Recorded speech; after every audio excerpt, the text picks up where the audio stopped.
You know, our attention has totally been taken off of this during the last 18 months. And the numbers, unfortunately the numbers, which are represented by deaths of human beings, reflects it. You know, 2020 was the most deadly year in the history of our country for overdoses. We're 93,000, which was up more than 15%, I think, over the year prior. Maryland had its most deadly year in 2020. The Eastern Shore saw spikes in 2020 of 38% in deaths on the Eastern Shore.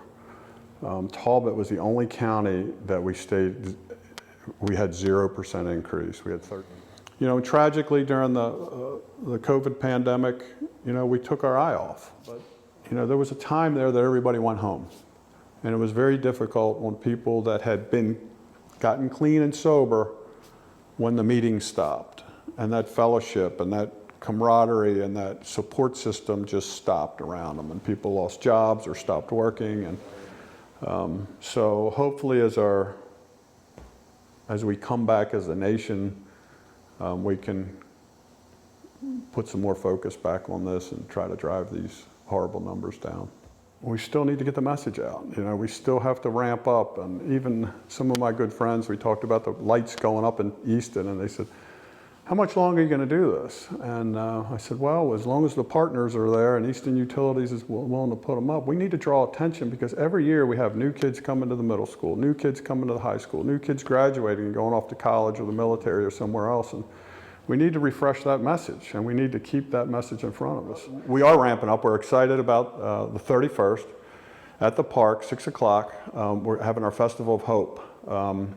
And we've kicked off at the courthouse in the past, but we wanted to change things up now that at least we can be outside. We're also doing some really cool stuff this year. We have this Operation Save a Life that basically any business, we have 12 businesses that are already signed up. Operation Save a Life is basically it's a physical box that we put on a wall in a business, and it's free.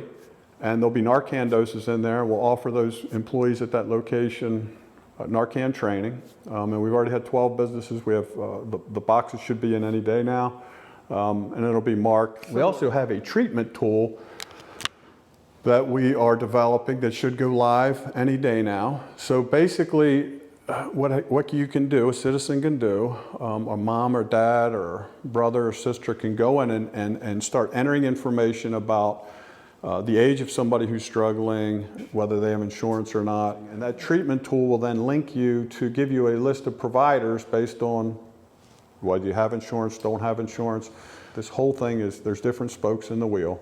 And everything is a spoke. The educational things we're doing in Talbot is one spoke in the wheel. You know, enforcement's a spoke in the wheel.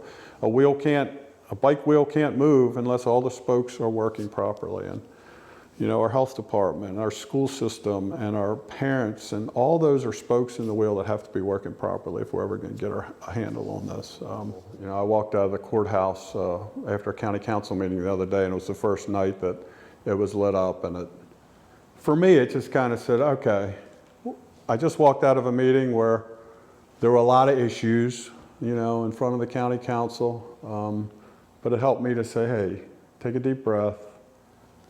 We're here to serve. We're here to try to help save lives. We're here to have an impact on our community. And what a wonderful gesture by Easton Utilities and the man hours they spend of putting those lights up every year. And I know that it impacts people as they drive through and see that stuff. So.